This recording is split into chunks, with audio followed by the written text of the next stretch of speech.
అందరూ నమస్కారం. OG fever మొదలైంది ప్రపంచవ్యాప్తంగా. పవన్ కళ్యాణ్ అభిమానులకే కాదు, ఓజీ ఫీవర్ వైసీపీ కూడా తాకింది.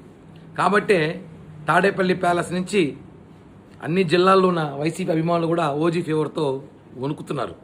ఇందాకే మాజీ మంత్రి, మాజీ ఎమ్మెల్యే అంటే ఆయనే అంబటి రాంబాబు, ఆయన శాఖ మీద అవగాహన లేదు, పట్టు లేదు. ఆయన నియోజకవర్గం మీద, ప్రజల మీద ప్రేమ లేదు. కానీ పవన్ కళ్యాణ్ గారి అభిమానులు అంటే చాలా ప్రేమ ఉంది. పవన్ కళ్యాణ్ గారు అన్న భక్తి ఉంది ఆయనకి. ఆయన కూడా భక్తుడే.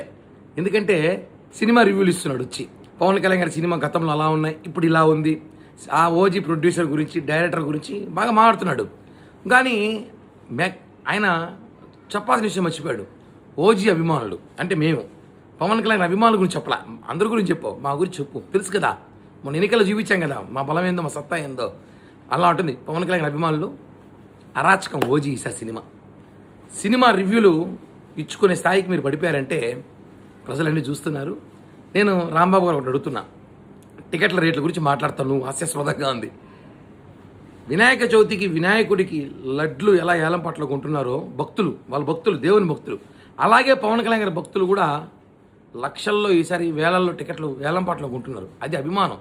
ఆ డబ్బులు మేము ప్రజలకు ఉపయోగపడుతుంది. వేలల్లో కొంటున్నా, లక్షల్లో కొంటున్నారు అంటే అర్థం చేసుకో. నువ్వు ఏదో టికెట్ల గురించి, రేట్ల గురించి మాట్లాడతావు, 700 800 అనేసి. ఆయన కోసం ఆయన భక్తులు ఎంత ఆకిన వెళ్తారు, ఏమైనా చేస్తారు. అది పవన్ కళ్యాణ్ గారి ట్రెండ్ సెట్ చేస్తారు. ఆయన ట్రెండ్ ఫాలో అవ్వరు. ఇప్పుడు ఈ టికెట్లు ఏలం పాట అనేది దేశంలో నంబర్ 1 మేమే అనుకుంటా. కాబట్టి తెలుసుకో, నీకు కూడా సినిమా ఇప్పుడు చూడాలని తహతాలు ఆడుతున్న సంగతి నాకు తెలుసు. రేపు టికెట్ పంపిస్తున్నా, ప్రీమియర్ షోలో కలుద్దాం. మర్చిపోయా, గోడల మీద బాతులు వంగి చూడొద్దు, దొంగతనంగా ప్రతిసారి చూసినట్టు.